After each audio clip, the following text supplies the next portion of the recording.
लोगे, लेकिन उन्होंने कहा कि मैं 3-4 महीने जिंदा नहीं रहूंगा, मैं 50-60 साल जिंदा रहूंगा, ये मेरी इच्छा शक्ति है, मैं अपनी इच्छा शक्ति के दम पर जिंदा रहूंगा। और हुआ वो जो स्टीफन हॉकिंस ने कहा, वो जिंदे रहे, वो मतलब 50-60 नहीं बल्कि 70 साल जिए।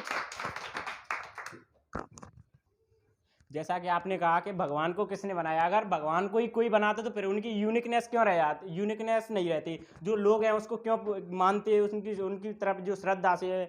जैसे आप मान लो किसी भी चीज़ की शुरुआत करते हैं उसके लिए कोई ना कोई तो चाहिएगा। अगर मान लो कि आपने माना कि भगवान है ही नहीं, तो फिर इसकी पृथ्वी की शुरुआत है, जो सृष्टि का निर्माण किसने किया, जो प्रकृति है उसकी शुरुआत किसने की। मैं सिर्फ आपसे इतना ही पूछना चाहता हूँ कि जो आप भगवान के जो अस्तित्व को नकार रहे हो, तो आप किस वजह से नकार रहे हो। तो फिर ये बताइए कि इस सृष्टि की जो शुरुआत कहाँ से हुई थी, जो लोग थे वहाँ पे कैसे आए थे।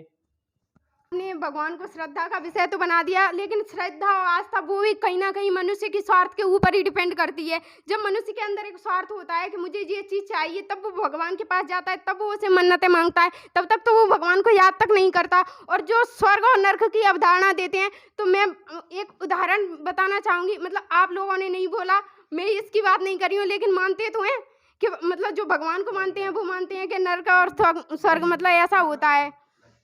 नहीं मानते, नहीं मानते सर, मैं बोल रही हूँ, बढ़ा रही हूँ बस। नर्क स्वर्ग को मानते हैं तो पहली बात, भगवान को मुझे बनाने से पहले भगवान को पता होगा कि ये मतलब मैं इसे भेजूंगा तो एक तर्कशील व्यक्ति बनेगी और मतलब मेरे ही अस्तित्व पर ये सवाल उठाएगी।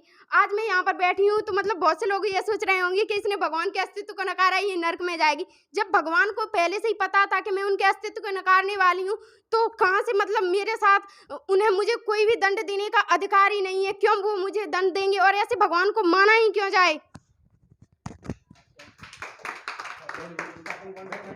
दोनों में से कोई भी लोग रुकने वाले नहीं, ना तो ये रुक रहे ना ये लोग रुक रहे, क्योंकि डिबेट की शुरुआत हो चुकी है। आप लोग भी जल्दी से जल्दी ज्वाइन करिए, क्योंकि यहाँ पर डिबेट अब रुकेगी नहीं, क्योंकि सर ने शुरुआत किया जो, क्योंकि हाल ही में अब रिजल्ट से व्यक्ति को क्या मिलता है, आत्मविश्वास मिलता है। क्योंकि कहीं ना कहीं जब व्यक्ति के पास रिजल्ट नहीं होता तो आत्मविश्वास भी नहीं रहता, क्या मैं सही कर रहा हूँ, क्या गलत कर रहा हूँ। अभी जिस प्रकार से MP पुलिस और SSC GD का रिजल्ट आया, जिस प्रकार से कैलारस और जौरा में इंडियन इंस्टीट्यूट ने झंडे गाड़े, उससे सर का आत्मविश्वास और भी लेवल बढ़ चुका है। और जो लोग देख रहे हैं,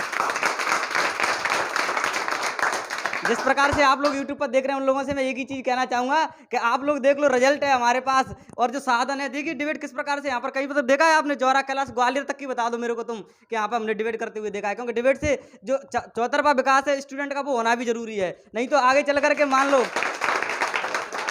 अगर कोई भी इनमें से अगर कोई भी नेता बन सकता है, अगर उसको पास बोलने का प्लेटफॉर्म नहीं मिलेगा तो वो कहाँ से बनेगा। आगे चल करके देखिए, अगर कोई भी व्यक्ति इनमें से मान लो कि IAS IPS बन गया, वो जैसे ही शुरू में गया और कैमरा के सामने खड़े हो गया, वहाँ पे बैठ के ऐसे मूड को जा रहे हैं, पता चलेगा ये कहाँ से IAS आया है। इसी वजह से जो लोग जो पालक है, माता पिता है, उन लोगों से मैं कहना चाह रहा हूँ कि आप भी अपने बच्चों का भविष्य अगर सुनहरा करना चाहते हैं तो जल्दी से उन्हें इंडियन इंस्टीट्यूट से परिचित कराइए। धन्यवाद।